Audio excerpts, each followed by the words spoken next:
Welcome back to my channel, everybody.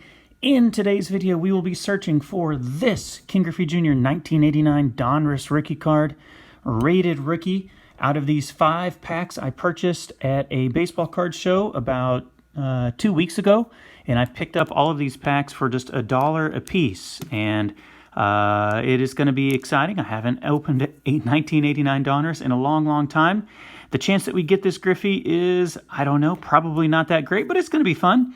So I figured let's go ahead and give it a shot and see what we can do. Now, there are a couple other maybe somewhat decent cards in this set, but let's be real. The 1989 rated rookie King Griffey Jr. is the card that we're looking for, and everything else is just going to be kind of whatever. So this is the original card that I had way back as a kid. Probably pulled it in 1989, if we're being honest.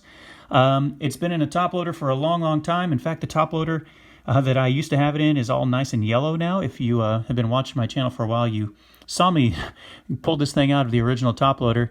This card isn't in bad shape by any means, but it's not going to be something that would grade exceptionally well. You can kind of see a little purple down there in the corner, just a little bit of a print right in the corner down there. There's a little bit of a purple splotch just from an ink issue. The back is okay, but I have not sent this off to be graded. I don't really think it's going to grade super well anyway, because these cards are really tough to grade, and mine isn't in the best shape. So anyway, we're going to go ahead and get into this. In case you aren't aware, 1989 Donruss has 3 puzzle pieces, just what I wanted, and then 15 cards. So I've got these 5 packs. We're going to go ahead and rip into them. Hopefully, these were all 5 together and just in a stack, so I didn't like reach and grab different ones. We'll just see how we do. I'm going to go ahead and hop right into it. I can't remember who the number 2 card is in here. If it's Smoltz or Schilling, I can't even remember.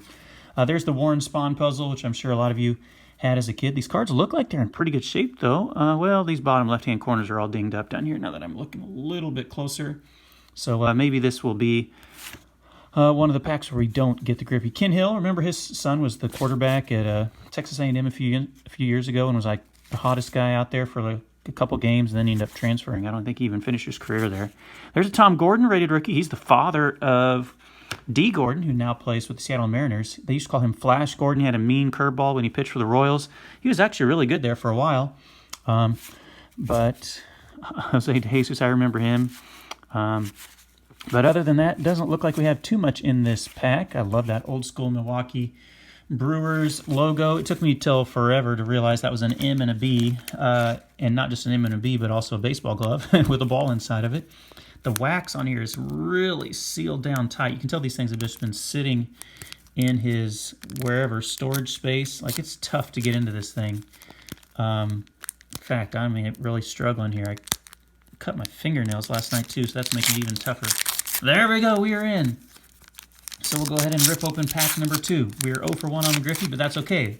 That pack had a bunch of corner damage. The left-hand corner on these, looks like we got a few dings down here as well. Maybe the Griffey will be in one of the other ones. Bobby Bowe, there's a checklist. I'm so glad they don't do checklists anymore like they used to. That just, it's always kind of a bummer whenever you got one of those. A really off-centered Dennis Martinez. And there's a really off-centered Carlton Fisk. Look at it, it's almost cut off the name at the top. Hall of Famer Carlton Fisk. I guess we'll put him over here. He's our first Hall of Famer that we've seen. Mark McLemore, Todd Worrell, Juan Samuel, Tom Browning. I believe he threw a perfect game. Mark Davis. The Royals made a big free agent splash there when their owner, Ewing Kauffman, he was getting kind of in poor health, declining health. They signed Storm Davis and Mark Davis, and one of them was a former Cy Young Award winner, and neither one of them really panned out. That's what I know about Mark Davis and Storm Davis. So, all right, we are 2 packs in. We have not seen anything too significant yet.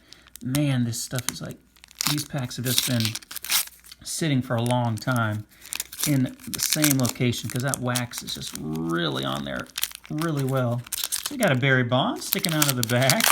That's going to be a nice one to end this pack on. Get the puzzle card out of there. No one really cares about that. Ron Gant, I used to love him as a kid. Third baseman. He obviously played a little bit of outfield as well. Ryan Sandberg, there's Hall of Famer Ryan Sandberg. Great through the mail guy. This one is really off-center top to bottom as well. But Ryan Sandberg is a good through the mail autograph guy in, I believe it's $5. You can get his autograph. I know a lot of people already know that, but he was very quick whenever I sent my autograph or card request to him. Harold Reynolds, you see him on MLB Network. Rance Mulliniks. Okay, my buddy Kevin McLeod sent me that book. If you've been watching my channel for a while, he sent me the book, The Wax Pack, and the very first guy that the author of the book went to go see was Rance Mulliniks, and I'm starting to read the book right now. I think I'm on chapter 3. Basically what the guy did, the author of the book, opened up, he bought a pack of 1986 Topps cards, and then he took all the players in that pack and he wanted to go visit them to see what they're doing in their life after baseball. And this was the very first guy he went to go visit. And it's a pretty interesting read. So I'm going to put him right in the center.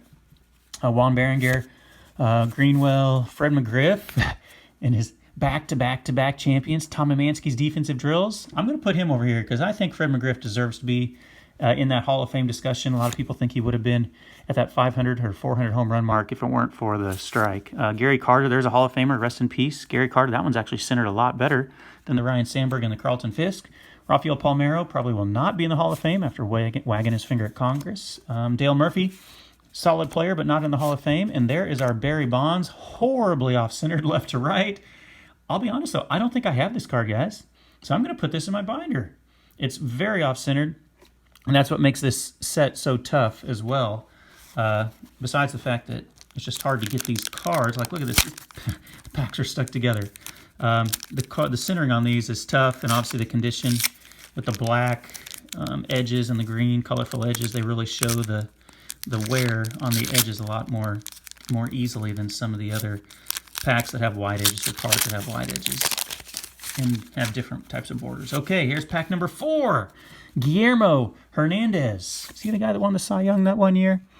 I think he might have been the guy that won the Cy Young that one year. He was. Look at this. 1984 AL MVP and Cy Young Award winner after leading the Tigers to a world championship. He was the closer and won the MVP. 32 saves and 33 opportunities. That's crazy. Hard to think of a closer getting 32 saves and winning the MVP in nowadays. Speaking of all Hall of Famers, here we go. That's on the card. That's not coming off. Cal Ripken. We're doing pretty well on our Hall of Fame stack here. Corey Snyder. There's another checklist. Denny Walling, don't know him. Damon Berryhill, Mike Dunn, Pete Smith, Barry Larkin, Hall of Famer. That one's very well centered for my buddy Shannon and all my Reds fans out there. Back to the cardboard. Put Barry Larkin up there. Shane Raleigh. I love those throwback Philly uniforms. Roberto Alomar. There's another Hall of Famer. Unfortunately, he had his spitting incident with the umpire back in the day that kind of tarnished his name for a while. Jim DeShays. Howard Johnson. Remember, he was a big name back in the day. Hojo. Greg Jeffries, Howard Johnson. They were going to be the next wave. There's another rated rookie, Greg Harris. Don't believe he really lived up to the hype. And here we are, guys. The final pack, 8 minutes in. Will we have some last pack magic and find ourselves that King Griffey Jr.? I don't know, but let's go ahead and get into this thing if I can. Holy smokes, it's hard to get. Getting into these packs is so difficult. Oh, man, I don't know. You're going to watch this video and be like, dude, just rip into it already. I'm trying, guys, I'm trying. I cut my fingernails last night. I got nothing there. I'm playing hurt. Oh, we did it. Okay, we did it. Okay, John Kruk. Used to enjoy listening to him on ESPN. I don't even know if he does ESPN broadcast anymore. Eric Davis, he was always kind of an intimidating figure at the plate. Bedrosian. Mike Scott, who was very good there for a while for the Astros. Ozzie Smith, there's a Hall of Famer, the Wizard. That one's actually in really nice shape, good centering. All right, we'll put the Wizard up here by his other shortstop buddy, Barry Larkin. Melito Perez, I believe he's the brother of Pascual Perez. Wally Joyner, he played for the Royals there for a while. Ruben Sierra with that high leg kick. Switch hitter. Used to like him back in the day. Steve Searcy. Oh, that's the right color. It's the purple. It's the rated rookie, but not the rated rookie we were looking for. There's Tim Rock Raines. Horribly off-center, but he is another Hall of Famer. We're going to put him up here next to Roberto Alomar, kind of our speedsters. Jose Canseco, one of the Bash brothers, not in the Hall of Fame, but still a big personality. Frank White, a very, very solid, underrated player for the Royals. Won like, what, 7 Gold Gloves? Could have been 8, but Harold Reynolds got one from him.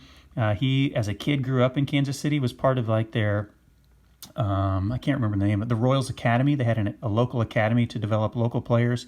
He came out of there as a kid from Kansas City. Like, he helped build the stadium. He was one of the kids who worked on one of the construction crews when they built, it was Royal Stadium back then, but now it's Kauffman Stadium. And so he grew up literally helping build the stadium, and then he went on to play for the Royals, and then got his number retired. Number 20 is retired at Kauffman Stadium, and now he works in the government for Kansas City. He works in politics for, I don't know if he's like a city administrator or something for Kansas City. But he is a big name in Kansas City. Alfredo Griffin, Don Mattingly, my buddy Hedgehog, is a big Don Mattingly fan. If he really wants this card, I can send that his way. Not a Hall of Famer. And then Wade Boggs is a Hall of Famer. And so we did not get the Ken Griffey Jr. here, guys, but we did very well in the Hall of Fame count. That usually happens quite a bit whenever you open up these late 90s or late 80s, early 90s packs. If you count here, Hall of Famers, we got 1, 2, 3, 4, 5, 6. I guess he's not in the Hall of Fame. 6, nope. 7, 8, nope, 9. 9 Hall of Famers. Some big stars of the game like Barry Bonds, Don Mattingly, the Rance Moliniks, sorry, I can't say his name, Moliniks, and Fred McGriff, not obviously Hall of Famers, or even Tom Gordon. But that was a fun little rip, guys. If I see any more of these $1 1989 Donruss packs, or if you ever see it out in the wild for $1, why not, man? Give yourself a chance to get this Griffey. It's pretty affordable card, and if you can get one and it's in nice shape and happens to have good centering, you may have, find yourself a nice little jackpot there. So I appreciate everyone watching this video. We did not get the Griffey, but that's all right. I had fun, and hopefully you had fun watching as well, going through some of the names from the past. I appreciate everyone supporting my channel. Leave a comment if you'd like, subscribe if you'd like, and if not, that is okay too. I will catch you all in another video. Have a good one out there, everybody. Be safe.